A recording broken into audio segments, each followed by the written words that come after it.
was making its way into the public drinking water, and they gave me a name and a phone number of somebody in Arkansas, the headquarters, to call. And that person, when I talked to them, it wasn't the right person. They said they didn't think they had an environmental person that was in charge of handling environmental affairs, but they would try and find out. Tim, this is Donald. They never called. So again, I called back, and this time I called their attorneys. I called the person, the contact name they gave me. I called their attorneys and said, look, I'm not getting any answer from anyone at corporate Walmart. And because I haven't, I'm going to start a weblog. And every contact I have with you, I'm going to put on my website and report what your response is. And if there's no response, that's what's going to be on our website. And so that's what I did. 2 or 3 days later, they still didn't call back. We then sent them the law, and I elevated the rhetoric and said it appears to us as if you're violating the storage laws. We are getting ready to contact our attorneys. Still, no one called. Finally, the attorneys for Walmart who had testified in the hearing gave me the name of a person that they thought was their contact. I finally reached that person at Walmart headquarters in Arkansas, and he said he had just started the job. He had been in training for the last 2 weeks, and he didn't know what to tell me. So at this time, I started calling the news media and asking them to do a story. We got a great local news station here in Charlotte, North Carolina that responded on camera showing these pallets and pallets and pallets of chemicals, herbicides, fertilizers stored in the parking lots right beside the stormwater drain. It ran in the morning, the noontime, the 6 o'clock, and the evening news on that day. It just so happens that the Walmart manager for the local story where most of the video was shot, that had 81 pallets of this material out in the parking lot, saw the story. Called his regional manager first thing the next day and said, you won't believe what I saw on the news last night.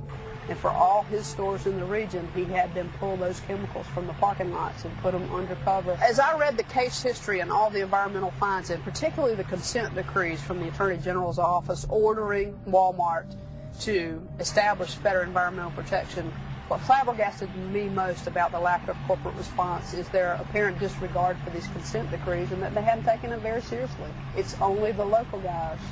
I can say in my history as riverkeeper, I don't think I've ever encountered a corporation, be it a power company, an oil company, as unresponsive as Walmart. Wildlife conservation is very important to me, but it's really exciting when a company like Walmart makes it a priority too.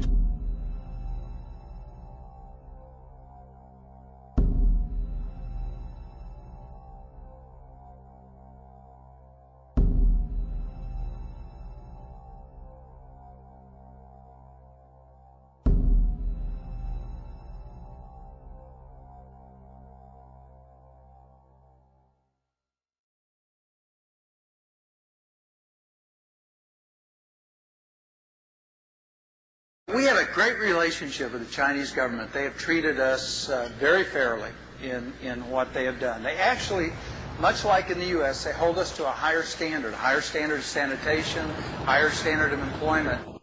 My name is Wang Decui. I'm 21 years old. I'm from the Shanxi province.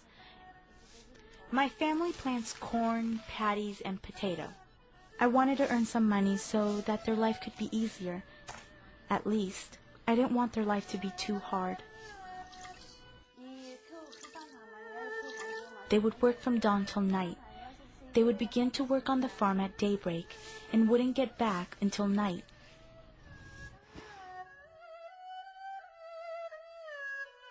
I thought about working in the factory when I was in middle school. At the time, I thought that it would be interesting and exciting to work in the factory. I left my hometown on April 29th this year, and then began to look for a job in Shenzhen.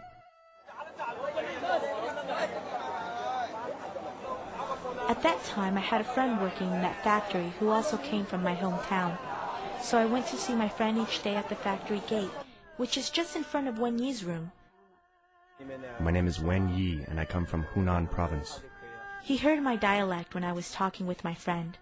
Then he spoke with me using the same dialect. He asked me where I was from.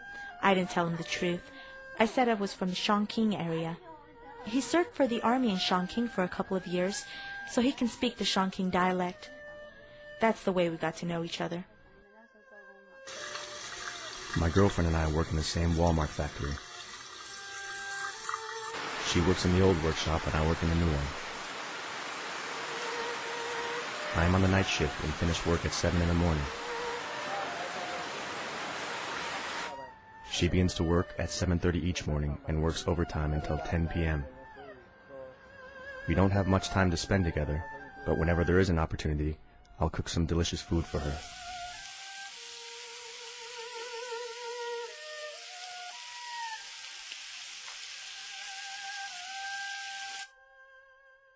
We like singing karaoke, shopping around and buying some little things. In that way, we feel more relaxed.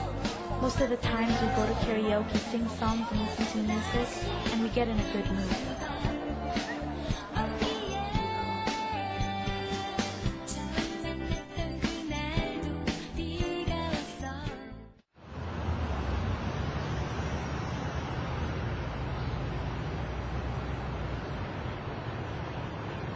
We tend to rent a room outside and cook by ourselves because the meals offered by the factory are really disgusting.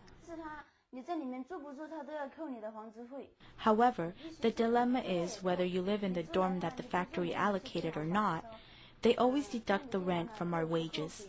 You have no choice but to live inside. If you're going to move out of the dorm, the factory will tell you, you can move out and we will not charge you electricity or water, but rent will still be charged. You see, if we live inside the dorm, we pay not only the rent, but also the utilities, which is charged by how much you use.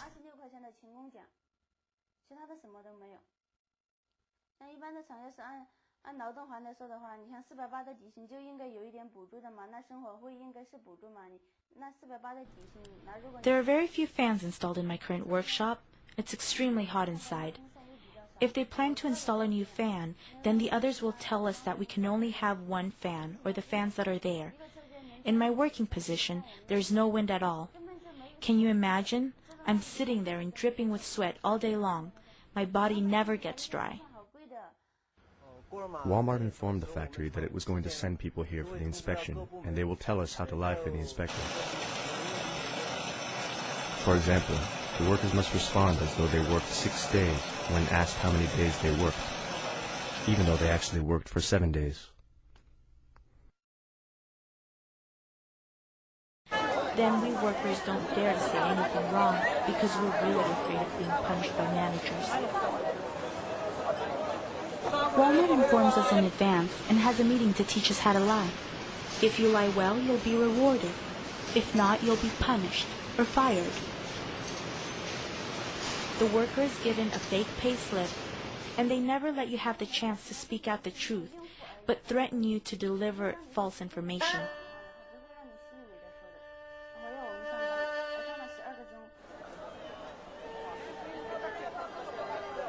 We really work day and night in order to get the wage of less than $3 a day. My mom wants me back home because she feels it's too toilsome, but I don't think so. Everybody else here has the same situation as me. If they can do this, I can do it also. I always think about my mom when I'm very tired.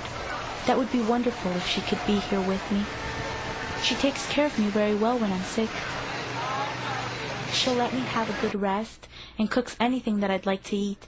She's really very nice to me. I would respectfully like to ask the boss of Walmart to give the Chinese workers some consideration and a chance for a little time off. Customers of Walmart, when you wear expensive clothes, when your children play with high-quality toys, think about China and the Far East. Those profits you made and the wonderful life you have are the sweat and tears and overtime working of Chinese people.